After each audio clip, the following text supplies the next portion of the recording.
الحمد لله والصلاة على أهلها أما بعد أعوذ بالله من الشيطان الرجيم بسم الله الرحمن الرحيم الذين يقولون ربنا أخرجنا من هذه القرية الظالم أهلها واجعل لنا من لدنك وليا واجعل لنا من لدنك نصيرا صدق الله العظيم وبلغنا رسوله النبي الأمي الكريم.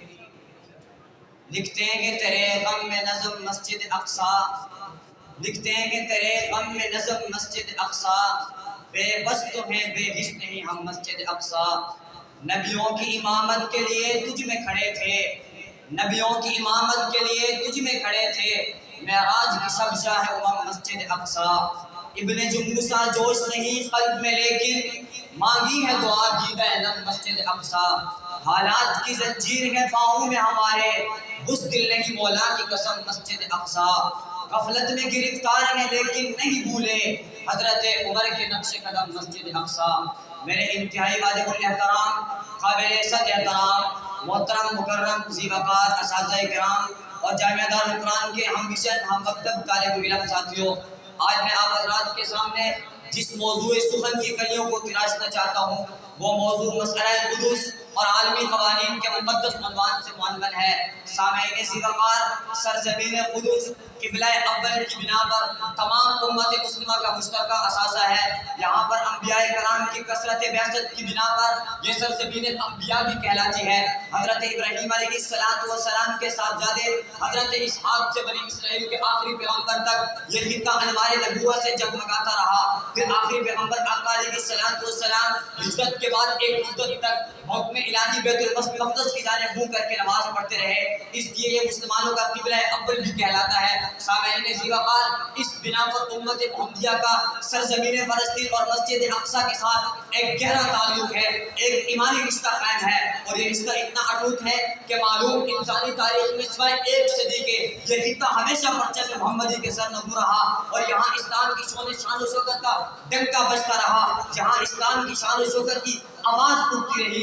یہود جو مغصوب علی کی قوم ہے پچھلے 70 سالوں سے اہل فلسطین پر ظلم و ستم کے پہاڑ توڑ رہی ہے. یوں تو اس قوم کے ہاتھ اور انبیاء کرام جیسی مقدس جماعت کے خون سے رنگے ہوئے ہیں.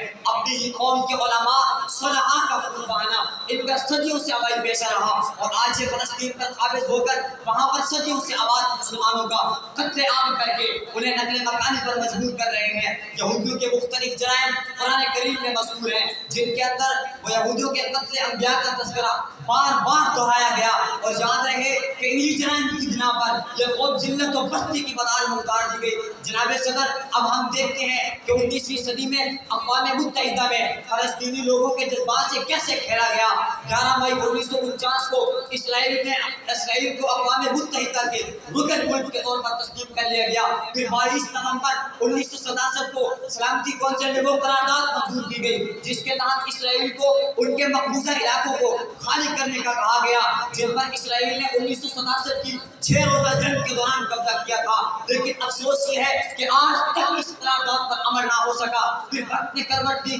25 ستمبر 1971 کو اقوام متحدہ نے یروشلم کی حیثیت تبدیل کرنے پر اسرائیل کی مذمت کی. پھر اس کے بعد 29 نومبر 1974 کو اقوام متحدہ کی جنرل اسمبلی میں ایک قرارداد منظور کرتے ہوئے فلسطین کو عرب اور یہودی ریاستوں میں تبدیل کر دیا گیا. جس کے بعد وقت کروٹ لیتا گیا، پھر حالات بدلتے گئے. وقت یہاں تک پہنچ آیا کہ 16 دسمبر 2008 کو سلامتی کونسل میں ایک قرارداد پیش کی گئی.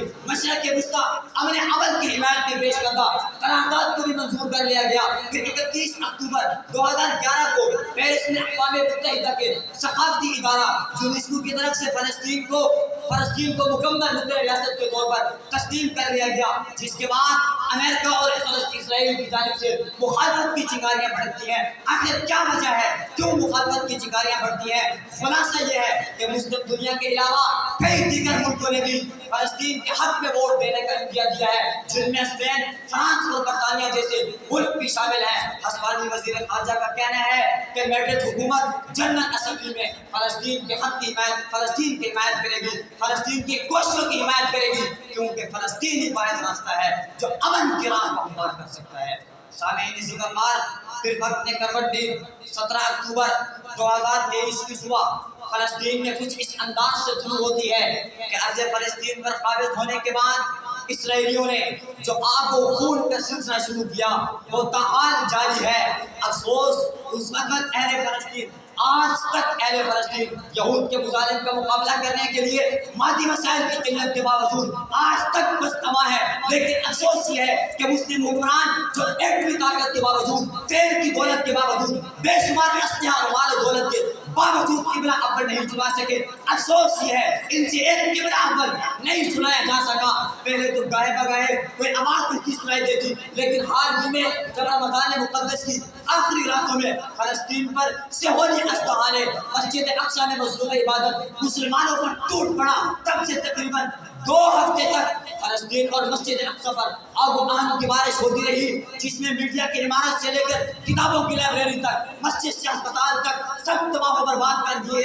اور یاد رہے کہ کسی بھی ملک کے اندر اگر جنگ چھڑتی ہے تو اس کے ہسپتال پر حملہ کرنا یہ جرم کہلاتا ہے. سوال یہ پیدا ہوتا ہے جہاں ہسپتالوں پہ بھی حملے کیے گئے. پھر یاد رکھنا ارض فلسطین کا مسئلہ صرف عربوں کا مسئلہ نہیں ہے بلکہ کل اسلام کا مسئلہ ہے. انما المؤمنون اخوة کے تحت اسلام کے رشتے نے عرب کا عجم، افریقہ کا امریکہ، ایشیا کا تھائیلینڈ تک بسنے والے تمام مسلمانوں کو ایک دوسرے کے درد و علم کا شریک بنا کر رکھ دیا ہے. اور یاد رہے اسلامی شریعت میں یہ حکم ہے کہ اگر مشرق میں رہنے والے کسی مسلمان پر کوئی ظلم کرتا ہے تو مغرب تک رہنے والے مسلمانوں پر درجہ بدرجہ اس کی مدد و بسط کرنا لازم ہوگی. اللہ تعالیٰ سے دعا ہے کہ اللہ تعالیٰ ہم سب کو فلسطینیوں کا درد سمجھنے کی توفیق عطا فرمائے اور ان کے ساتھ شانہ بشانہ کھڑے ہونے کی توفیق عطا فرمائے. وآخر دعوانا الحمدللہ.